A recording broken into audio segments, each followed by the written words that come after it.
Hi friends, நீ நம்ம என்ன வீடியோ பார்க்க போகிறோன்னா வீட்டிலே சிம்பிளாக நம்ம சோப்பு எப்படி செய்கிறதுன்னு பற்றி பார்க்க போகிறோம். அது நம்ம இயற்கையாக தேங்காய் எண்ணெய் சோப்பு. அதுக்கு என்னென்ன பொருள் தேவைப்படுதுன்னா, நம்ம மளிகை கடையில் இருக்கும் காஸ்டிக் சோடா, அது நம்ம ஒரு பாக்கெட் இருந்தால் ஒரு 10 ரூபாய்க்கு கூட வாங்கிக்கோங்க. அப்புறம் நம்ம பியூர் தேங்காய் எண்ணெய் தேவைப்படுது, நம்ம சக்கரை எண்ணெய், தண்ணி, அவ்வளோதான் ஃப்ரெண்ட்ஸ். ஃபஸ்ட் நம்ம ஒரு கப்பில் காஸ்டிக் சோடா கொட்டிக்கோங்க. ஒரு சின்ன டீ குடிக்கிற கப்பு நீங்கள் கடையில் கிடைத்தாலும் கொடுப்பாங்க. அந்த டீ குடிக்கிற கப்பில் ஒரே ஒரு கப்பில் மட்டும் ஃபுல்லாக நம்ம எந்த அளவுக்கு சோப் பண்ணுமோ அந்த அளவுக்கு யூஸ் பண்ணிடணும். ஃபஸ்ட் நம்ம ஒரு கப்பு காஸ்டிக் சோடா கொட்டிட்டு நெக்ஸ்ட் நம்ம இதில் 2 மடங்கு தண்ணி கொட்டணும்.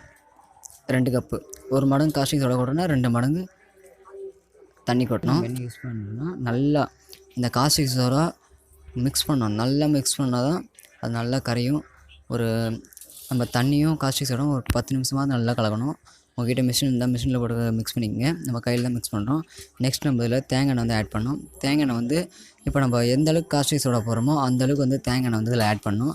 நம்ம இப்போ அதில் 1 பங்கு காஸ்டிக் சோடா போட்டால் 6 பங்கு நம்ம தேங்காய் எண்ணெய் அதில் ஊற்ற வேண்டியதாக இருக்கும். இப்போ நான் ஒரு டம்ளர் இருந்தால் நான் காஸ்டிக் சோடாவை ஆட் பண்ணேன்.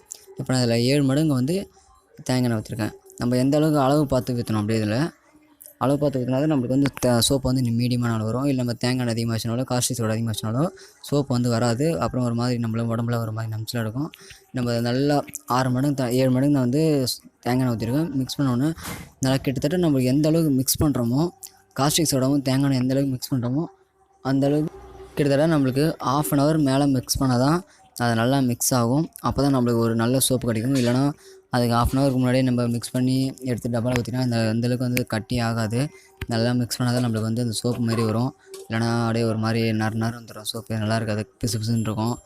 அப்புறம் நம்ம சோப்பு எப்போ பிரிக்கலாம்னா மறுநாள் காலையிலே கூட பிரித்து வச்சுக்கலாம். ஆனால் பிரித்து வச்சுட்டு உடனே யூஸ் பண்ணக்கூடாது.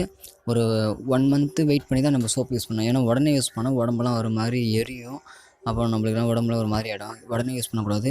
ஆனால் இது நேச்சுரல் சோப்பு. நம்ம 1 month கழிச்சு யூஸ் பண்ணி பார்த்திங்கன்னா உடம்புல எந்த அழுக்குமே இருக்காது. அது மட்டும் இல்லாமல் உடம்புக்கு ரொம்ப நல்ல சோப்பு. தேங்காய் எண்ணெய், பியூர் தேங்காய் எண்ணெய் செய்கிறதுனால சோப்பு உடம்புக்கு ரொம்ப நல்லது. நம்ம அது ஏற்கனவே அந்த சோப்பு நான் யூஸ் பண்ணி செஞ்சு வச்சுருந்தேன் 1 month முன்னாடியே. அந்த சோப்பு தான் இப்போ நான் உங்களுக்கு எக்ஸாம்பிள் காட்டுறேன், எந்த அளவுக்கு அது நுர வருது, எப்படி நம்ம யூஸ் ஆகுதுன்று. அது மட்டும் இல்லாமல் இதில் சேனலை சப்ஸ்கிரைப் பண்ணாமல் தான் சப்ஸ்கிரைப் பண்ணிங்க. அதில் பெல் ஐக்கானை கிளிக் பண்ணிங்க. அப்போ தான் நம்ம போகிற ஒவ்வொரு வீடியோ உங்களுக்கு நோட்டிஃபிகேஷன் சேரும். உங்களுக்கு இந்த வீடியோ பிடிச்சிருந்தா ஃப்ரெண்ட்ஸுக்கு ஷேர் பண்ணுங்கள். அதில் பெல் ஐக்கானை கிளிக் பண்ணிங்க ஃப்ரெண்ட்ஸ். அதுங்களா கை எந்த அளவுக்கு க்ளீனாக இருக்குன்னு பார்த்தீங்கன்னு தெரிஞ்சுக்கும்.